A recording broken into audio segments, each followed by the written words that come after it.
We will invite all who will care to join us standing with a recitation of the Lord's Prayer, followed by a moment of silence. Our Father, who art in heaven, hallowed be thy name. Thy kingdom come, thy will be done, on earth as it is in heaven. Give us this day our daily bread, and forgive us our trespasses, as we forgive all those who trespass against us. And lead us not into temptation, but deliver us from evil.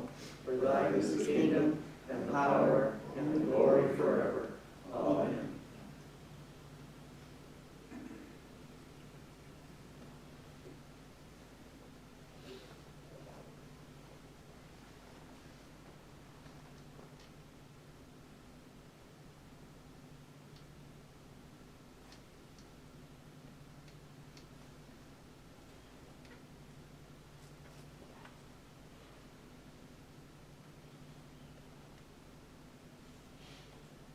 It is now 7 o'clock. Shelby City Council meeting is called to order. Please remain standing for the Pledge of Allegiance.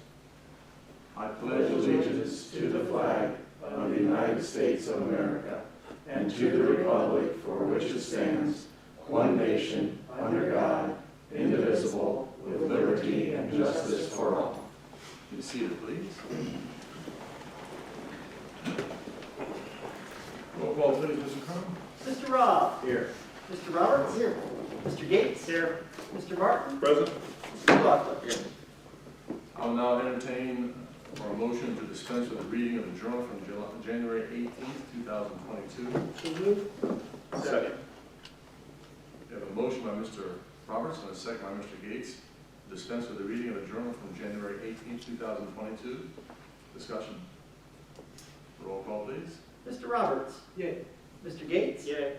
Mr. Martin. Yay. Mr. McLaughlin. Yay. Mr. Robb. Yay. That motion passes. Now comes the time for public comment. If anyone has received public comment to be shared this evening, or if there's anyone in the chamber that would like to speak to council, we invite you to come, state your name, address, and make your address. Seeing none, hearing none, we'll move forward then to reports from standing and special committees. Community and Economic Development Committee, Councilman McLaughlin.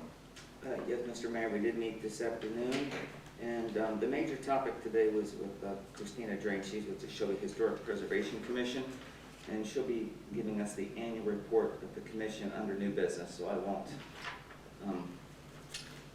brief on that. I'll let her. That's all I have. Very good, thank you.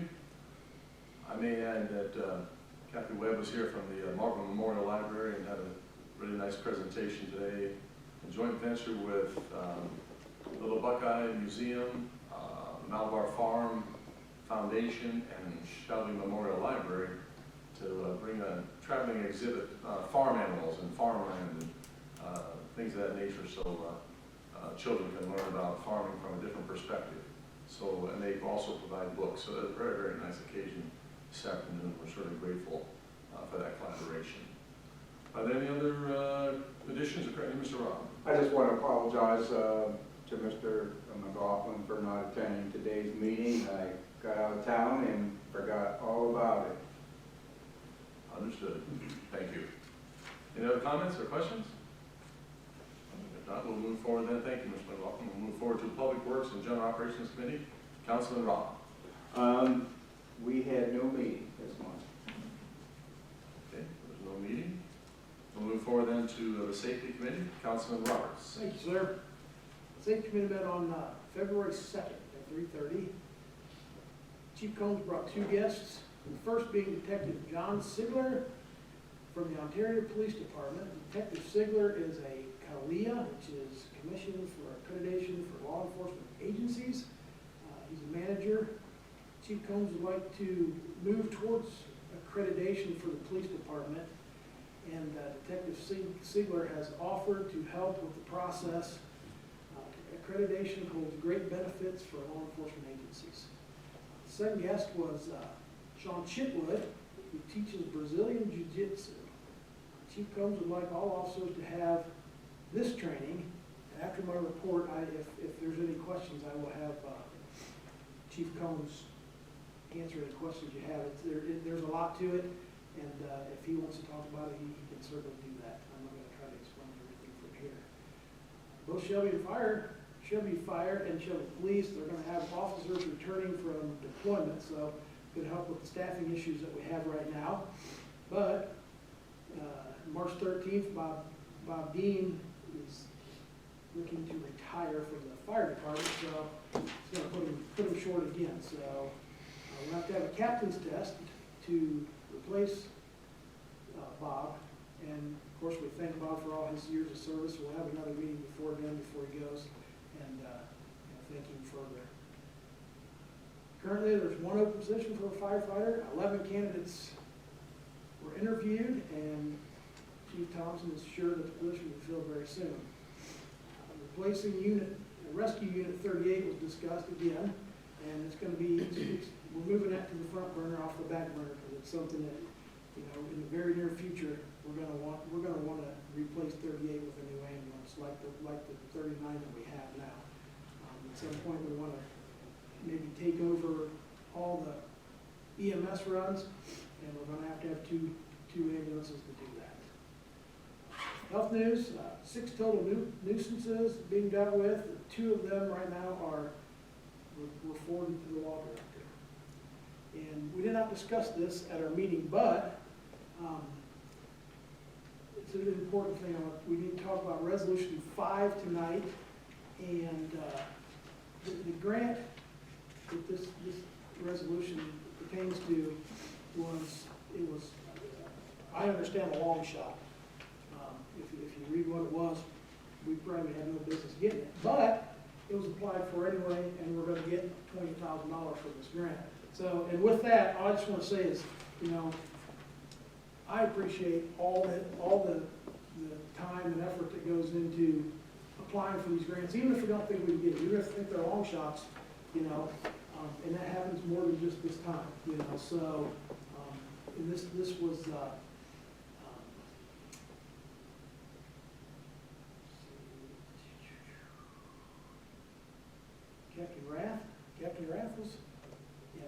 Captain Rath applied for this grant, and like I said, probably had no business getting it, but I thank him for applying, and I just, like I said, every department we have does a good job of trying to find money, so that we don't have to dig into the general fund and other places to do things that we need to do. So with that, that's my report. Okay. Thank you, Mr. Roberts. Thank you. Are there any questions or comments for Mr. Roberts in regard to his report? Hearing none, we'll move forward to reports of city officials. The mayor's report. I'd like to start out with a motion to request a liquor permit. I move that council request a liquor permit hearing for Vault Wine Bar LLC, doing business as the Vault Wine Bar and Patio at 29 West Main Street. Second. We have a motion by Mr. Gates and a second by Mr. Martin to request a liquor permit hearing for Vault Wine Bar LLC, doing business as the Vault Wine Bar and Patio at 29 West Main Street. Discussion. Mr. Gates. Mayor, they're requesting a D3 license. That is for spirituous liquor for on-premises consumption only until 1 a.m. They currently have a D2 license, which is for wine and mixed beverages for on-premises consumption or in original sealed containers for carryout until 1 a.m. They also have a D6 license, which is for Sunday sales. Thank you for that information. Any other further discussion? Roll call, please. Mr. Roberts? Nay. Mr. Gates? Nay. Mr. Martin? Nay. Mr. McLaughlin? Nay. Mr. Rob? Nay. The motion to request a liquor hearing permit hearing fails. I'm going to move forward to the State of the City annual report to council. But before I do, I just wanted to again commend our service department, safety forces, and everyone who responded to the huge snow event that we had here recently. We've received many compliments for their work, and surely their efforts stand out across our county as superb. So a great big thank you to all those involved on behalf of the citizens of Shelby. I'll now deliver the annual report to council, State of the City, February the 7th, 2022. This evening, I'm very pleased to report to you that the state of the city is very solid and fiscally sound. We find ourselves in this enviable position in spite of a full year's worth of ducks flying across the sky. No, in spite of a full year's worth of extraordinary challenges brought on by COVID-19. Please allow me to begin this concise annual report to council with some words of sincere appreciation to a number of people which enabled us to make 2021 a year that featured resolve, resiliency, and resourcefulness. I would like to thank and recognize the following people with whom it has been my distinct privilege and pleasure to work with over this past year.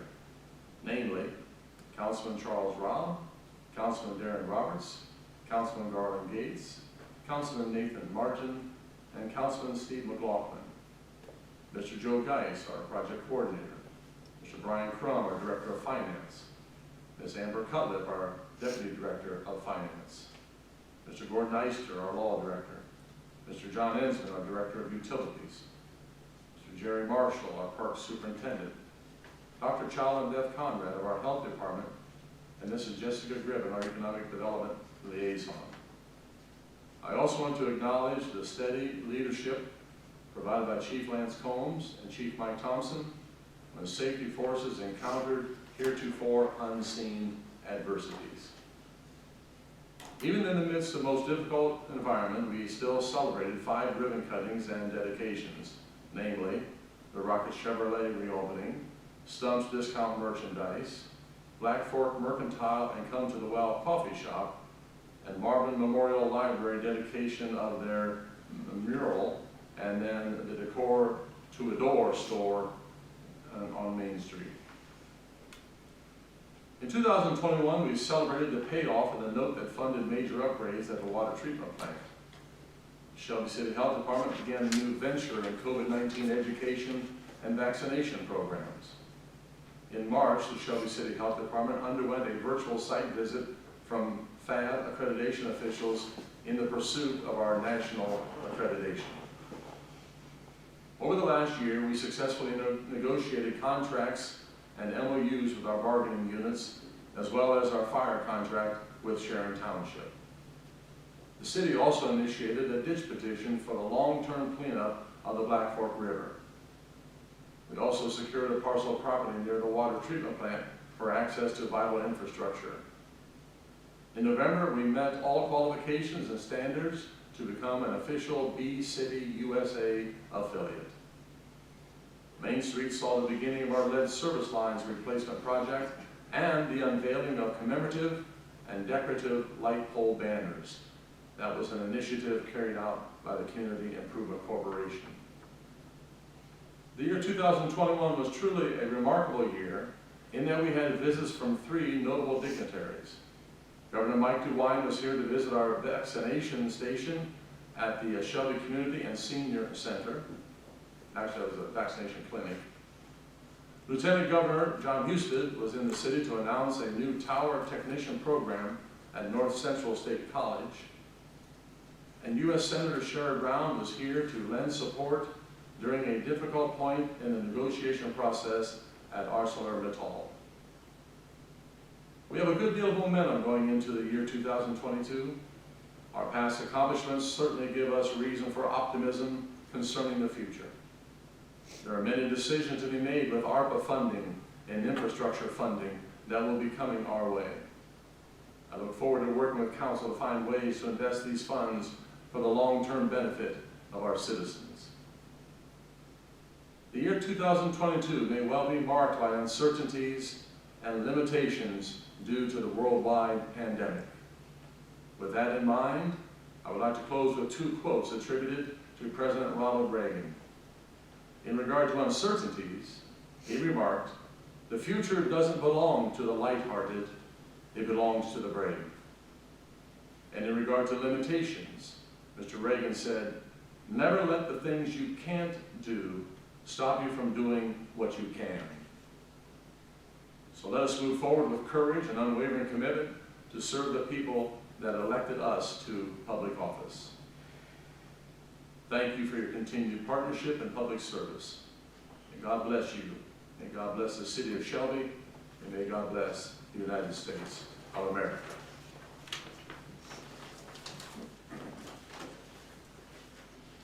Mr. Gates. Mayor, thank you for your remarks. I move that your annual report be received and placed on file. Second.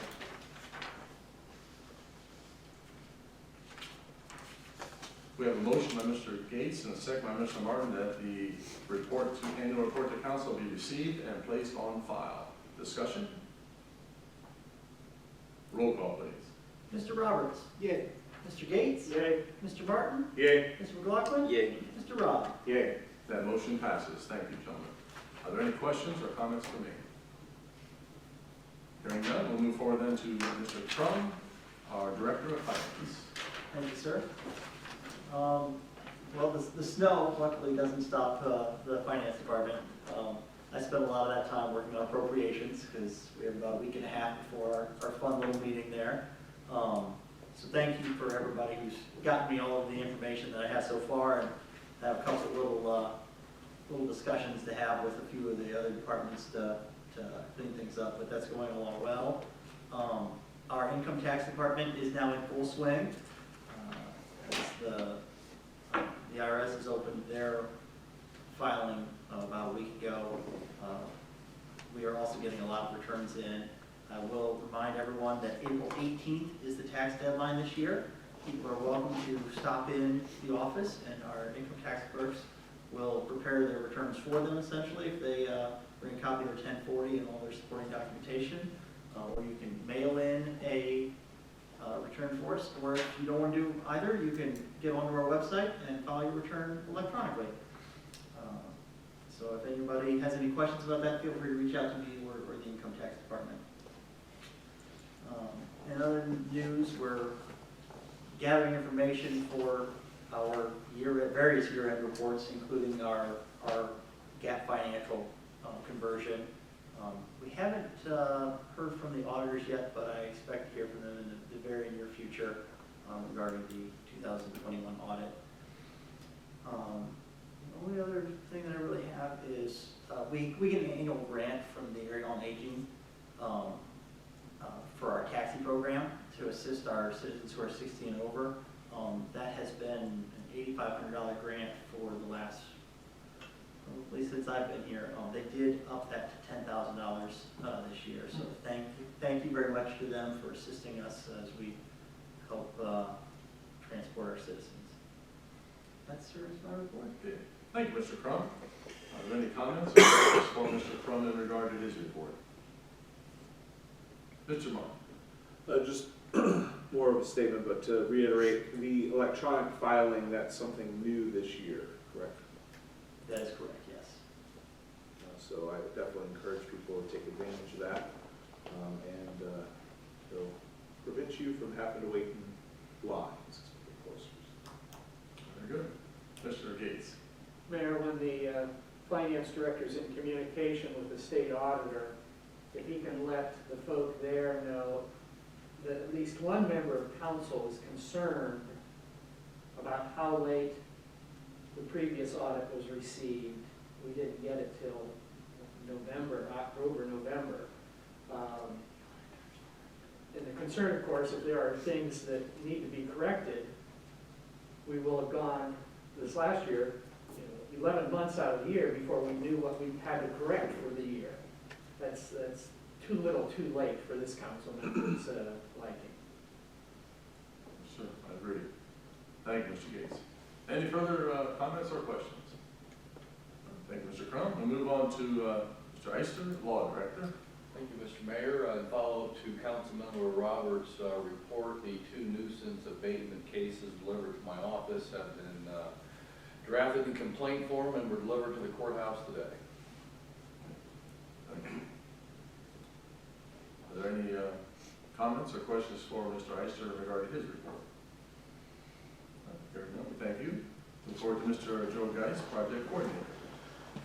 Just very quickly, as you can see, we've been working on the lead service lines. A lot of surprises are found in the ground from many years. So those have all been corrected. Our utility service guys are working very well with them and helping them out and identifying things and so forth. So we're trying to get this done as soon as possible. We understand this is a very big inconvenience, but it's a very necessary project, and we'll keep looking to try to keep things moving quicker. So, and we're ready to get moving on this year's project. So that's all I have. Thank you, Mr. Geis. Any comments or questions for Mr. Geis? Mr. Gates? Mayor, I'm interested in what follow-up may have already been done regarding the failed bids for the Black Fork Commons. Mr. Geis? We've had a meeting with the architect, looking at, like you said during that day, of cut, throw more money at it, or do whatever. So we're still evaluating that, and hopefully getting back to council very soon. So, looking at other different funding possibilities, possibly, and so forth, but hate to really cut anything out of it because it's, but what we gotta do, we gotta do, so. Thank you. Any further questions or comments? Thank you, Mr. Geis. We now come to, new business. We have with us this evening Ms. Christina Drain, Shelby Historic Preservation Commission report. This is the annual report that's due every year, and I thank Ms. Drain for her work she puts into this. So thank you, Ms. Drain, for the delivery of report. Thank you. You received an email by the deadline, which was January 31st, that included the annual report. So I won't go through the report other than to say a few comments of noteworthy business that we might want to look at. Our goals this year were education and communication for both the historic business owners in the community and for our commission.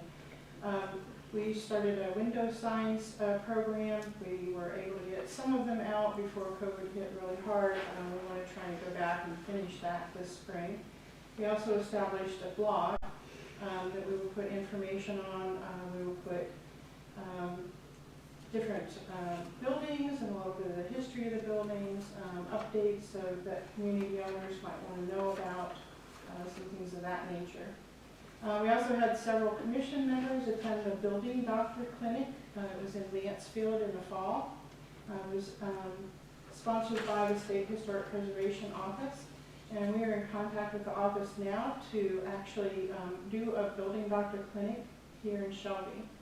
And what that will be is a 2-day program. There's a talk the first night, and then they go to up to 10 business owners' properties and look at them and offer advice on historic preservation techniques.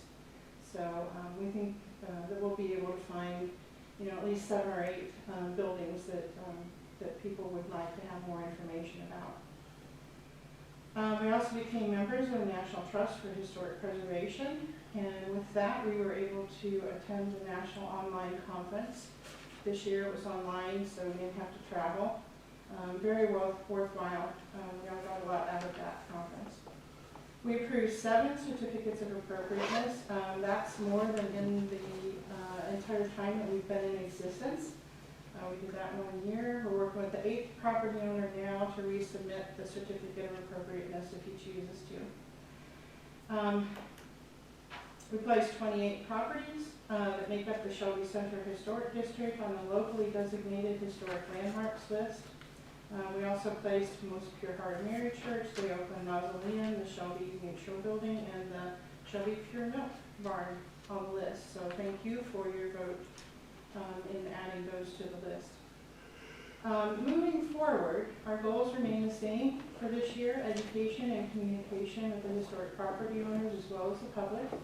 This year marks the 40th anniversary of the Shelby Center Historic District.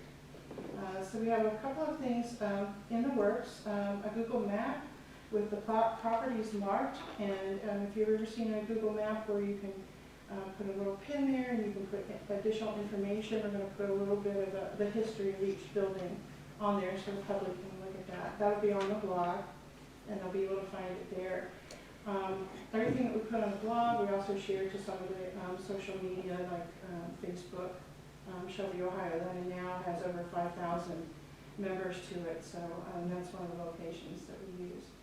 We're also looking at some kind of walking tour, if we are able to do that downtown, that would combine architecture and the history of the buildings. And there's other events, we're just in the planning stages now, so there may be some other events too that we'll work on for this year. We're also looking into the Ohio Main Street program that's run through Heritage Ohio. Most of the cities in Ohio that we've been looking at that are experiencing revitalization in historic areas are Main Street members. Most of Shelby's Main Street is either on the National Register of Historic Places or it's on the Ohio Historic Inventory. So there's real value in looking at Main Street. I have Main Street Milton where I lived before. Main Street program because it combines economic development and couples it with history.